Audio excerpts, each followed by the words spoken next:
We Sure, have sure. Dr. Muralidhar, who's going to be talking on OCTA, OCT and OCTA in PCV. On to you. On to you, Dr. Muralidhar. Are you there? Yeah, he's there. Yes. Murli sir. Yes, Chitra. Thank you, Chitra and Srinivas, for asking me to be part of this wonderful symposium. And we've seen ARC being very dynamic, and doing so many webinars. Almost every week, I'm seeing the mail that they are doing a webinar. And thank you for asking me to be part of this. After listening to all the young brigade coming out with a lot of these newer entities, newer names, which are so difficult to remember also and understand. What I talk may look a little archaic, but I'm just going to be focusing on the basic, changes of OCT and OCTA in PCV, not going into the real depth because of the time factor. Clinical features are almost always suggestive of PCV in a given patient. We all know that ICGA is the gold standard. Almost all the studies like Everest, Planet study, etc., defined the ICG characteristics of PCV very well.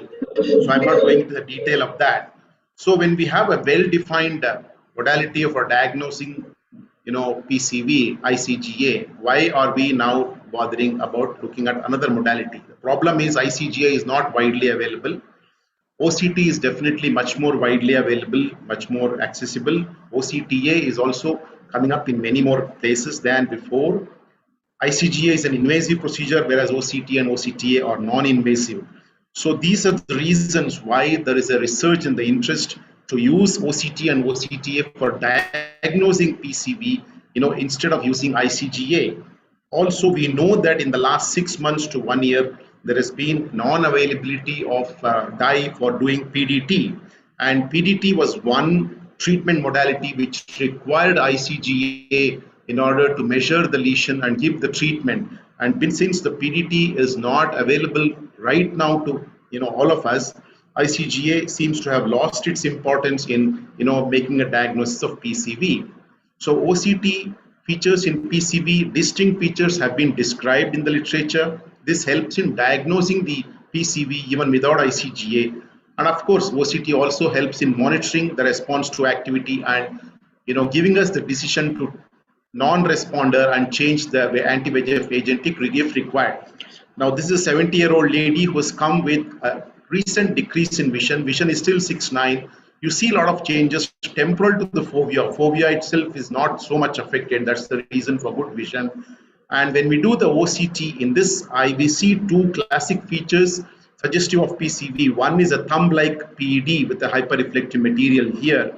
The other one is a double layer sign.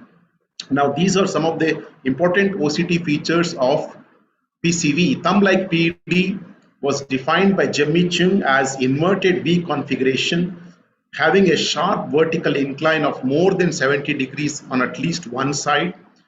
The base to width ratio should be more than 1. And all the studies have shown that these thumb-like PEDs or narrow peak PEDs correlate very well with polypoidal lesions seen on ICG. Double layer sign is again another important pointer to the presence of PCV. Here we see two highly reflective lines, the inner layer being the RPE and the outer reflective layer being the Brooks membrane, the choriocapillaris complex. It is seen to be present in about 85 to 95% of eyes with PCV. Having said that, I must also say that it is seen in many other conditions, notably like CSCR also. And these are supposed to represent the areas of BVN, and if they are associated with neurosensory detachment, it may indicate an active PCV. So this slide shows this patient is a 70-year-old gentleman who came with a defective vision since 1 month. Vision is 6/24. OCT here shows the double layer sign and the thumb-like polyp, but it also shows another feature of PED that we see in PCV, that is a notched PED. So notched PED is again another sign of PCV, resembling an M if it is large. It's a or multilobular PED. And this is a 60-year-old lady who has large serous detachment. In some of the sections, you can see that there is this M-shaped the PED that is seen. So again, this OCT here in a 67-year-old lady with a vision of 6/60, 1 year, 1 month duration. This shows almost all the features that we see in a PCV. There is a notched PED here, thumb-like polyp, and double layer sign. So these are some of the important PCV characteristics of this one. In addition to all these three, one more characteristic that is seen in this eye is a pachychoroid. Now, what is pachychoroid? Pachychoroid is a condition where there is a thick choroid for age, especially in the subfoveal region, choroidal thickness of more than 300 microns that is seen on EDI OCT. This is due to dilated Haller's vessel. These dilated vessels compress the overlying choriocapillaries and almost obliterate them or attenuate them. And pachychoroid itself is a spectrum of diseases, and PCV is thought to be one of the diseases in the spectrum of pachychoroid, the other being pachychoroid pigment epitheliopathy, CSCR, and pachychoroid neovasculopathy. The other lesion that has been described as an important pointer of PCV in Jimmy Cheng's article is sub-RPE ring-like lesion. This is what they have shown in their article, and we could find one patient in whom we could find a sub-RPE ring-like lesion here, in this eye that had PCV. To be frank with you, I have not really looked at this entity much in our own clinical experience. This is a recently published article by Jimmy Cheng where consensus nomenclature and non-ICGA diagnostic criteria were reported from a working group, and they listed 9 non-ICGA features, out of which 7 were on the OCT and 2 are on the clinical fundus photograph.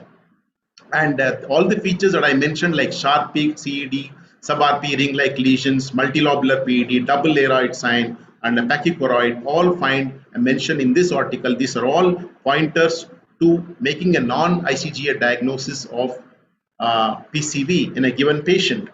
It also gave us new terms. So instead of calling them polyps, these authors suggested that we call them as polypoidal lesions. And instead of calling it as a branching vascular network, they suggested that we call it as branching neovascular network. Of course, 1 minute remaining. Time will only tell us whether these terms will be accepted by all the people. So OCT also guides the treatment. Response to treatment can be judged by decrease in the SRF, IRF, and the PED height, and conversely, increase in the PED and appearance of SRF would mean reactivation or a non-response. A few words about OCTA. OCTA shows us more the branching vascular network much better than the polyps, as compared to ICGA. But however, on-fast imaging can definitely show polyps very well, and reduction in the branching vascular network is observed, after treatment, and this can monitor the progression or regression of the disease. Here is on-fast OCT showing the polyps that are seen corresponding to the ICGA, and the branching vascular network is also seen very well on OCTA. This is a patient who shows reduction in the branching vascular network seen on OCTA, and it has reduced following anti-VEGF therapy. So can OCT and OCTA replace ICGA? A few words on this. We did a retrospective study of 80 eyes, compared OCT and ICGA for picking up PCV. We could find that OCT showed 90% sensitivity and 92% specificity for picking up PCV in our patients, who also had ICGA for making the diagnosis. So today OCT can be used in most of the instances to diagnose. Other studies have also shown that the sensitivities and the specificity varies from 94 almost to 90 to 80 to 90% in picking up PCV lesions based on OCT alone. So this is a systematic review and meta-analysis of OCT angiography in the diagnosis of polypoidal choroidal vasculopathy, recently published in Journal of Ophthalmology by Wang et al. They also showed that OCTA revealed a high diagnostic detection rate of polyps and BVNs by OCTA in PCV, and the detection of course, BVNs was much higher than that of the polyps. That's what I also alluded to earlier. So in conclusion, OCT and OCTA in PCV are important for workup and making the diagnosis. Characteristic features are present on OCT. that can help us to diagnose PCV without the need for ICGA. It's invaluable for monitoring the response to therapy, being non-invasive, easily accessible and cost-effective. Ultimately, with passage of time, this might replace ICGA. With more refinements in the imaging technology, we may ultimately replace ICGA with OCT on OCTA in managing our PCV patients. Thank you very much for the patient listening, and thanks for this opportunity. Thank you, sir. Thank you very much, Dr. Muralidhar. That was an amazing talk, and all my questions got answered, so I don't have questions. One So, question, Murli sir. We Yes, all know yes, Srinivas. polyps usually doesn't have a lumen, but this has a lumen. Still, there is a controversy in the Western literature where they still do not want to call it as a polypoidal, and they want to call it as a type 1 aneurysmal dilatation. What is your take on this?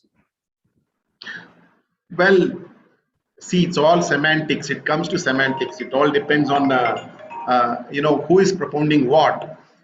I personally feel that because ICG does show polyps very well, there is some lumen there. It's not a fleshy lesion. So I feel instead of calling them polyps, they should be called as polypoidal lesions or aneurysmal dilatations. They are not actually polyps, which, if you take polyps in, let's say, GI tract or colon or, stomach or anywhere else, they are all fleshy structures which do not have a cavity, which do not have a lumen. Whereas the polyps that we see in the PCV, they do have a lumen.